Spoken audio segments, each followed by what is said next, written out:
Hi there, it's Kevin with RogueDeckBuilder.com with this week's episode of the Market Monday. This week we are going to talk about sealed product. The good, the bad, the ugly. Is it something you should invest in? In this episode, we'll find out, at least my opinions, that is. Before we get started, though, I'd like some shameless self-promotion for sealed product that I have for sale, some Masters 25. We still have 10 in stock for the Masters 25. So if you are interested in purchasing a Masters 25 and want to help out the channel, please come over to RogueDeckBuilder.com and purchase a Masters 25. We also do have other things in the store available, such as popper deck lists, which the money goes back to the deck builder. So if you like Tasty Snackies, for example, and want to support Tasty, you can go click on one of his decks, purchase it, and he will actually get a cut. It's something we are offering our authors over here at Rogue Deck Builder. Also, if these Market Monday videos have been helpful, I highly suggest coming out and checking out our Maker Support or Patreon. Links will be in the description. There is a whole tier for the Market Monday where you can get the benefits of under $5 as well as give a small tip for me to continue to do these Market Monday videos. With that being said, let's get off the shilling and on to the topic. So I just want to talk about the environment that 2017, 2016, even 2015, it's been going on for years now. And so far the market has been able to absorb the high reprint policy of Wizards of the Coast. But I think that's coming to an end. Now, I haven't been the best at my predictions. In November, I predicted that, or December, one of the two, I predicted that 2018 would start off very bullish after the, very bearish, excuse me, after the Christmas holiday seasons had ended. However, I think we're still in a bull market. Things are good. The market seems to be absorbing a lot of the sales from like Modern and Standard. Both of those seem to be in a very healthy place as far as card singles are concerned. However, there are some huge warning signs, and the first being that old product that used to be good investments are now terrible. We're talking about sealed product. We're talking about Rudy and his bread and butter of really sitting on sealed product and then selling it a few years down the road for a very good chunk of change, and how it used to be a safe investment, and I no longer think that especially standard sets are safe. So we also have a myriad of products that are coming out, so it doesn't look like that Wizards is changing their reprint policy anytime soon. We have Masters 25 coming out on March of 2018, March 16th.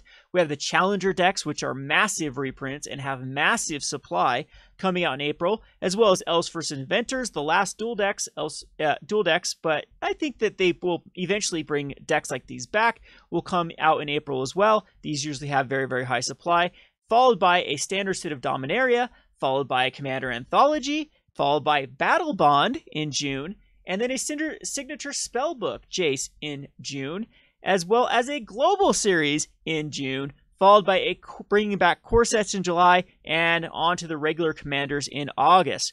Whew, that is a lot of products to be printed there, and that's only up to August. We don't know what's going to come out. Usually there's another big September, October, November type release, especially on Christmas. We saw gift boxes, we saw Unstable, we saw a lot of things. I don't think that Wizards is going to miss that opportunity in reprint heaven around the holiday seasons for 2018. So basically, it used to be a lot of investors' bread and butter to invest in standard sets. You can go all the way back to New Phyrexia and earlier on New Phyrexia, and those sets are very, very expensive to buy.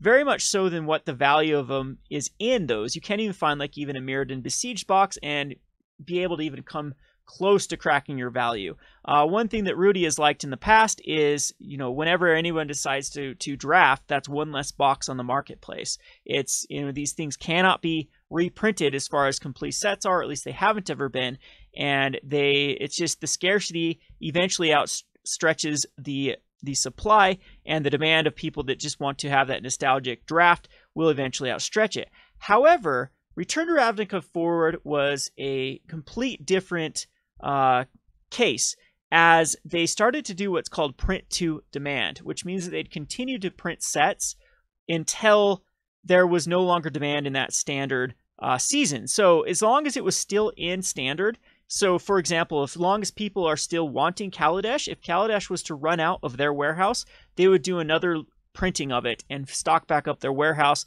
and then distributors could have access to it. So not only has that caused like a stability in price, because investors know or distributors know that if they sell out, they can be very like stores like Sports and More or stores like I'm showing you can be very, very cutthroat with their competition and just get a couple of booster boxes or a couple dollars per booster box and know that they have that endless stream of supply from Wizards until it rotates out of Standard. Well, it used to happen back in the day, and especially the story that I liked, those New Phyrexia actually sold out during Standard, and you couldn't even find packs for under $5 at least anywhere in my local area in Salt Lake. All of the stores were either sold out, and eBay was very, very expensive, and it was about $5 a pack for the New Phyrexia packs.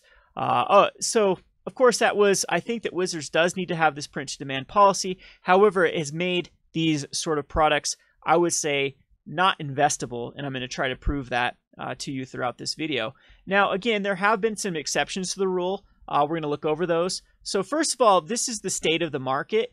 We're seeing a lot of stores actually try to really free up some inventory. Not only that, but probably space in their stores for a lot of this new product that is coming out. And so things that where people used to just buy cases and sit on, and eventually, you know, at your store, if you are a local game store, you'll have some people want to buy some random packs, and therefore it's a good outlet for local game stores just to have, you know, a couple cases at least of these sets that have been rotated out of Standard, because eventually they'll just be purchased. You always will get that one player that will come in and be like, I just started in Rivals of Ixalan, so I'm going to buy every set that I know of. So they'd even buy sets from Shadows of Innistrad, even though there's no value in Shadows of Innistrad. So at least some game stores have that going for them.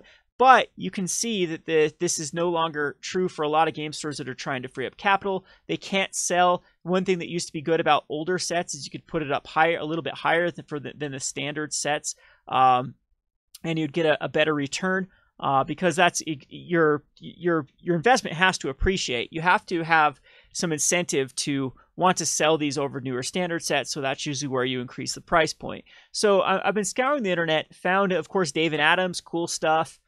Even bigger box stores have a lot of these sets for $85 and lower, and even these sites like Dave & Adams have these boxes for $61 for Gatecrash, I believe, or Dragon's Maze, $65 for Born of the God or Journey to Nyx, and $69 for Born of the Gods. We have so here's Dragon's Maze for $61. We even have Gatecrash for $74, and we have Hour of Devastation for even $72, a set that is still in Standard, which it just looks they're trying to free up capital to buy. It's on the clearance. So either Dave & Adams has a hookup for getting booster boxes for cheaper than what I can get them as a direct member of WPN. We get boxes at $78, or they're just okay with taking a loss and, you know, trying to at least make that money, that $73, work for them better than it rotting in this booster box of Hour of Devastation. Now, some stores do use these as little lures to get you in, so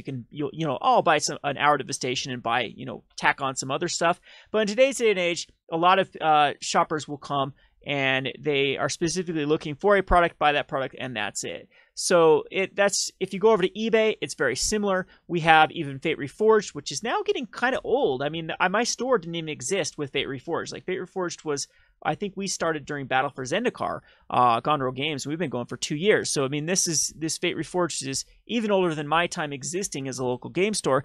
And you can still get it about the price you'd get directly from a distributor at entry-level prices for new stores. New stores usually get directly from distributors for about $83 to $85 a booster box.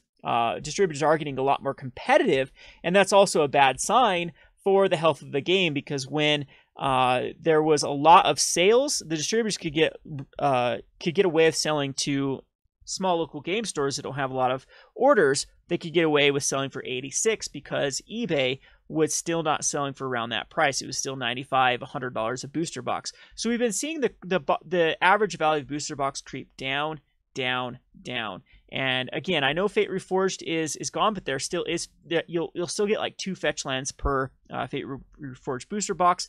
The same can be said with boxes like Khans of Tarkir. Now, this was a big I always like to kind of poke at Rudy for this one, because Rudy had an entire video, had an entire t-shirt, I believe, that was, it's all about the fetch and why you should invest in Khans of Tarkir. And I think that was right around rotation of Khans of Tarkir. Again, Khans of Tarkir was rotated before I even started Gonro Games. We're going on past 2 years now, and the price point that a lot of people got in on at Khans of Tarkir was around 100, 105, all the way up to 115. After Rudy did that video, the internet was sold out to about the $115 point.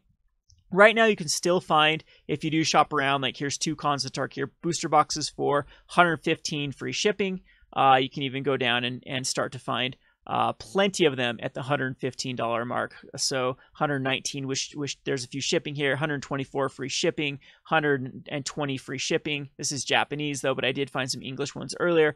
And yep, English 118 free shipping, and 116 Japanese free shipping. Some of these mix and matches to even try to sell the Khans of Tarkir is a little bit higher at $100 free shipping. And you get the idea. A bunch of these are 5 days bidding, which will probably set around I would say between the $100 and $115 mark.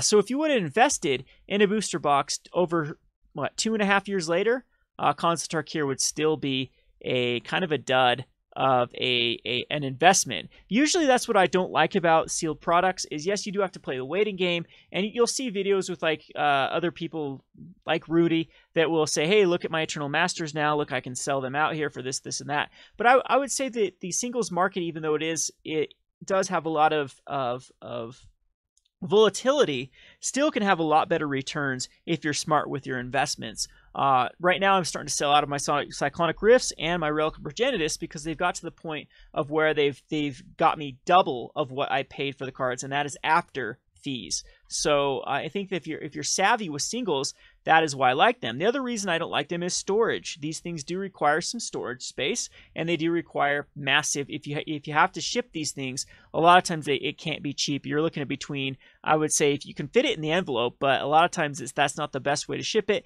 Yeah, it's about, I think, $13 is what it usually costs to ship these. So that definitely does cut into your margins. And then you got to think of eBay. These people that are selling on eBay. So if you would have bought a box from eBay for 115 and then you went to try to sell it, or let's even take 100, you're breaking even after the eBay fees, after eBay takes its cut, and then after you ship, you're probably actually losing on your investment. So the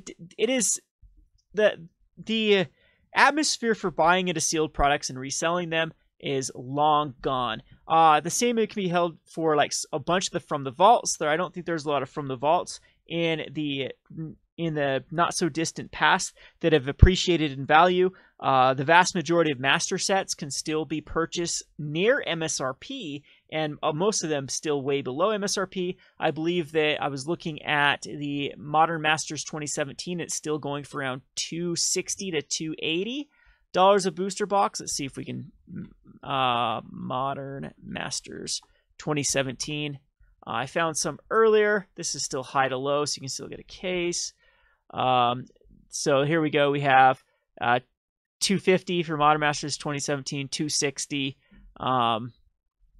for Modern Masters 2017, which is just slightly above Masters or above MSRP. So this one actually does seem like it's going to be pretty good of an investment a year down the road. I think one of the reasons why this is going like crazy is everyone thought that there'd be a lot of reprints in Masters 25, and so a lot of the staple cards were not safe. And we've seen a huge influx of price in Modern.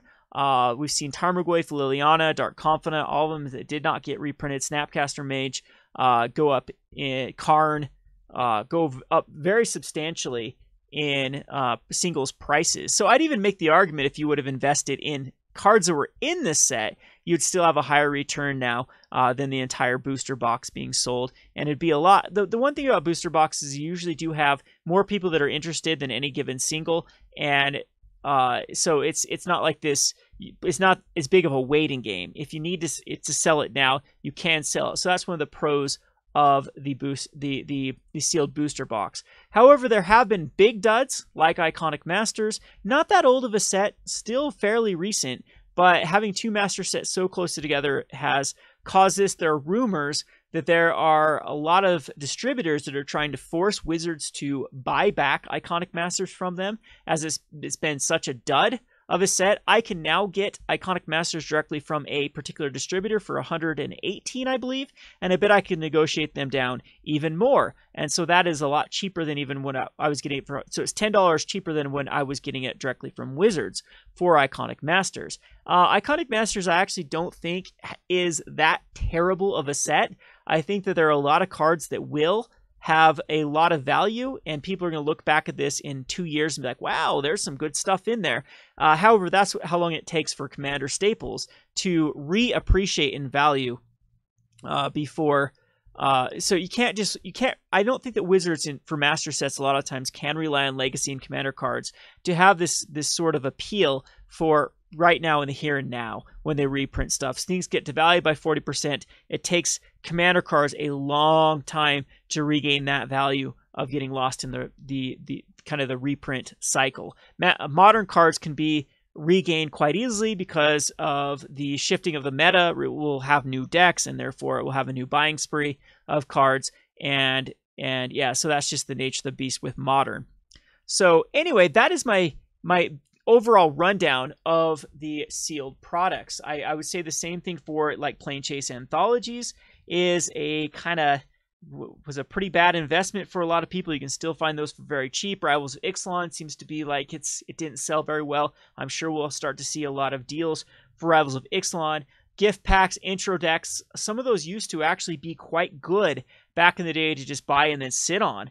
Event decks, some of them would have like a pricey rare later on. Little heads up, if you can go to your Walmarts, and sometimes you can find clearance rack stuff. If you can find there's I'm trying to think of the one that's there. Look it up on Shadows over Innistrad intro packs. There's one that has a Tireless Tracker in it, which has gone up a lot in value in the past week, 2 weeks, as people are starting to brew a lot with Bloodbraid Elf and Tireless Tracker. One of those little synergies there. It's one of the better 3-drops to hit, and still goes in a lot of decks that like Ponza that likes the Tireless Tracker. You'll see it every now and again in some black-green decks, and it's made its way as a staple in Modern. And so sometimes you can find event decks for cheap. You can get the value back for the single card in it. So to give you an example, let's just check out, so we have some time. This is the longest Market Monday video. Let's go over here to CardSphere. And you can notice that there are a lot of people that actually want this Tireless Tracker. A little bit of a tip. There are a lot of professional speculators that use CardSphere now. There are people that have a full-time living moving cards off of CardSphere because it's a very, very good platform to cash out, and they will often, put up very, very high or competitive prices for Modern staples. And CardSphere will be a couple weeks, I would say, ahead of the curve on a lot of these cards that are going to increase in price. And people were wanting these Tireless Trackers for quite some time, and now the price has increased quite a bit to $9. And there is people that wanted it $7.05. The last trade, though, was 100%, as well as this one at 100%. You can see even in a day, this has shot up another 40 cents, 100%, 100%, 100%, 87%, 88%. And so CardSphere can be used as a good indication of where particular cards are going. The reason why I am talking about the Tireless Tracker is it is in an intro pack. Let me find it here.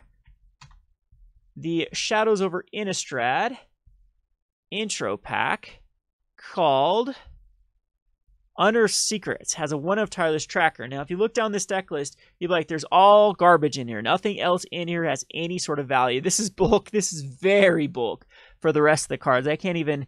Yeah, there's no way you can move anything else in the Tireless Tracker. However, there's 2 booster packs. So it's wherever you value the booster packs, like $2 a piece is usually like the resale value there's no value right now, though, unfortunately, in Shadows of Innistrad. It's one of those very dismal... we'll actually look up Dawn Glare here. Let's go up and look at Dawn Glare and see what the average value of a booster box of TCG mid price, the average pack value or booster box value, it'd be $29.81. And that's actually gone quite up. I think Tyler's Tracker has helped it out. But if you go over to TCG Low, if you were to open up a booster box, this is what you could get, the expected value of how much the booster box would get you. $11.84. So this is also a good indication of where you can find what we call kind of like this arbitrage, where opening a particular sealed product might be better than trying to sell it directly on eBay or find a buyer for it. You could actually piece it out if that's more lucrative. Sometimes when you're able to find these in like these commander decks where the singles prices have gone up more than the like look at Feline Ferocity at $36.70. You can find it for $30, for example. You could piece it out and probably break your money back, because I think that Dongler doesn't take cards over a certain value. Can't remember exactly how the site does. So this is another good tool to use for evaluating sealed product. So anyway, my whole tip though is if you do have like stores that discount these intro packs, these tend, once they do rotate out of standard, to be one of the more dismal products that people never touch. So these tend to have massive clearance sales for these type of stuff. If you can find this particular one that has the Tireless Tracker in it, you can make your money back just by buying the Tireless, or the say it's going for $10, cards fared away for $9, sell the 2 booster packs, rinse and repeat all day long. You make some good value. So for managing a collection, this is also a pretty good tip, because instead of just spending the money directly out, there's sometimes, if you can put in a little bit of work, you can find better ways to get to the end result that you wanted. So say, for example, you wanted Cardsphere money, like you wanted cards from Cardsphere, but instead of putting money directly in, you go buy the intro pack, you sell the cards, you sell the packs, sometimes you can find the packs, and you get a higher price than you would just by depositing straight money. Same can be said in a lot of other instances. Rather than going and buying a specific card at your local game store, like a Scarab God, you could go buy these other devalued prices, go find someone to trade for more staple cards. So you find someone that has like a Phoenix or something, then go take the Phoenix to trade for a Scarab God, and then have the rest of it is just sheer profit. That's how I used to kind of run the game. Back when I was broke, and I was broke, when I talk about broke, when I lived in Salt Lake, I've told a story before, but I was in just tens of thousands of dollars of debt from a failed relationship with a expenses after expenses, was going to school, didn't have a lot of money to invest in Magic, but getting creative like this, finding these little deals here and there, finding this like, oh wow, this intro pack has this in it, okay, I'm going to get this instead of this, trade this for this, and eventually get to my end goal with a little bit of work. So that's something you can do. Anyway, to wrap this up though, I am not a big fan of sealed product. There hasn't been besides like the Commander 2016, I can't think of anything else that has been just a great buy to sit on. Unstable is also looking a little uneasy. Wizards is playing a little game with Unstable. They didn't release the second wave to distributors. It looks like a WPN exclusive, like you have to buy that directly from them. In my opinion, that's the way that Wizards should go in the future. I think they should cut out the distributors. I think the distributors are bad for their bottom line, and they're bad for local game stores' bottom line. I think that local game stores can still be a very adequate way to sell directly to the consumers with a higher profit margin that Wizards can get out of them by going directly to them rather through another middleman. I think in the day when game stores used to buy, mainly board games, mainly other games, and then, hey, we'll get some Magic while we're at it, that's where it was good to have a distributor. However, if game stores are still predominantly Magic, it's still best just go, or if they have enough to actually do an order through Magic, it's better just to directly go through Wizards to get that little bit of incentive. However, we're seeing distributors actually lower their prices to very alarming levels that makes me think that we're headed for a sealed market crash for a lot of these older products. I think that was the whole point of this video, is this is not a good sign. $69, $61, $74 on eBay. I found an interesting, I'll see if I can find it again. I found like a site that looked like they were selling basically everything out of their store. It just looked like a store that was trying to liquidate a bunch of tons of random products. So they had like a drop down menu of things you could select. It wasn't a lot of them in stock, like 2 to 3 boxes or pieces per. And then I think it's just like a store that's probably just looking to get out of business. My favorite store that I used to be a very, very loyal to, Epic Puzzles and Games in Salt Lake City, I was informed, shut down, which is just mind-boggling to me because we used to have 60 to 70 people show up for F&M. We're talking like a massive, we'd have like a 40 to 50 player tournament. It usually was 5 rounds, 4 to 5. They'd cut it off at 5 rounds no matter what, I believe, just for time constraints. And for standard, and then we would have at least 2 to 3 draft pods, so that's 8, 16, 20, 8, 16, and 24 people. So we'd easily have 70, 80 people at any F&M, playing in F&M.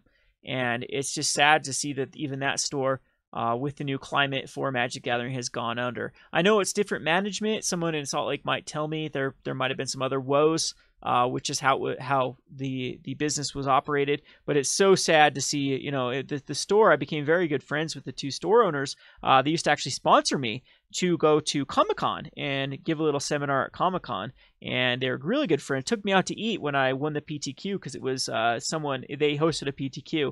And we had a lot of spiky players from around the area that thought they're hardcore, and I beat them all in that tournament, all the main players. And Epic Puzzles in the Game was at this time considered kind of a joke. Only casuals, only scrubs played at Epic Puzzles in Games. Yeah, I was able to take down that particular PTQ.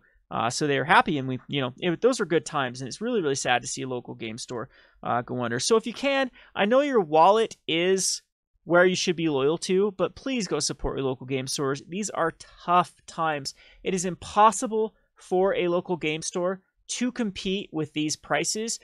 People can say, well, you buy a booster box at $80 and sell for $85, you made a profit. Not with eBay. You're losing money at that point. And there's also things called margins. A lot of times I'll get my locals kind of upset with me because they'll see that I'll sell something on eBay or on my website, and then in store we have it for a little bit higher. But it's all about margins. When you can't cross compete with your own products when you're a retailer, when you have your own brick and mortar, because you have a finite amount of cash flow. I only have a certain amount of customers here in Richfield, Utah that play Magic or spend money on Magic, and therefore you have to get as much profit out of them as possible just to match the overhead and just the expenses that it takes to keep the lights on. A store like this on eBay, profit is profit. If they can just blow through this type of stuff at any sort of profit margin, that is in an infinite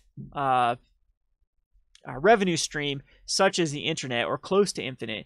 It's not that big of an issue. If you can make a sale and beat out a competitor, then the more the merrier. However, again, if you're at like even a 30 or 40% profit margin with being able to restock and restock the inventory you sold and keep up the overhead, what I've crunched the numbers for my store, for every $1 of overhead, I need to make $7 of just net before profit, just gross income, to keep the overhead alive. So anyway, please go support your local game stores. If you don't have a local game store, people like us that run a YouTube channel that is trying to make a move and actually pay my authors, this is a good way to support them. We have playmats available at Rogue Deck Builder. We have sealed product. We have a full deck list, and I appreciate everyone that has bought a deck list.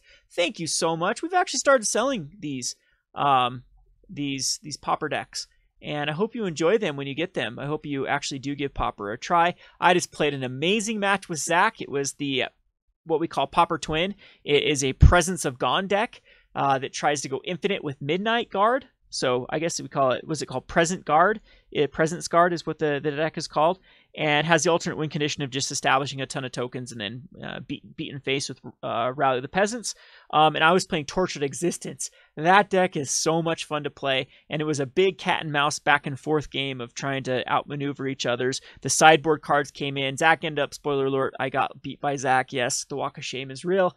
And he was able to fight through me being able to have infinite fogs and also being able to destroy one of his Presence of Gones, and the sideboard Relic of Orjanis really came in handy and got my graveyard. And it's a very, very interesting format. Even if you have to match up against Delver and UB Control, it still seems to be a very, very fun format. So go check out Pauper. And if you're interested in one of these decks, I'm going to try to have more of the tier decks. Right now, what we have up is Tasty's Brews. I'm going to try to get every one of the tier decks up and on the website for you to purchase. So definitely go and support Rogue Deck Builder and your local game store, and keep this thing we call Magic the Gathering alive. Be careful out there with your investments, especially sealed product. It doesn't seem like Wizards is capable of doing the responsible thing. In my opinion, the responsible thing would be to turn it off for a while. Let the market recover. Let the gains start happening in these sets. Just continue to create your, of course, standard sets, but there's no need to go crazy on a lot of these reprints, especially Legacy and Commander. We need to stay away from some of those reprints right now. The prices are crashing. Modern still looks like it has a lot of equity in it. That's where I'd be the focal point of it. It still looks like we need to get the prices of especially a lot of the mythics like Goyf and Liliana, Snapcaster Mage down to a reasonable rate. And then the entire set can start to build, or the entire format can start to build up equity again and be able to handle a master set that doesn't have to be so just greedy with the amount of money they put in specific individual cards. When more cards can hold the $10 price tag, that's when the master sets are able to hold value, rather than have to rely on these Rishadan ports and Imperial Recruiters and whatnot. So speaking of which, Iconic Masters is down to this, or Masters 25 is down to, I believe, an $815 set value at TCG Mid. So it might be one of the quickest sets even before release to go below that $800 mark. So it's even looking very dire. Even comparisons of Iconic Masters might not even be a fair comparison. But anyway, that's what's going on in the Magic the Gathering world. This has been Kevin with RogueDeckBuilder.com. Thanks for watching.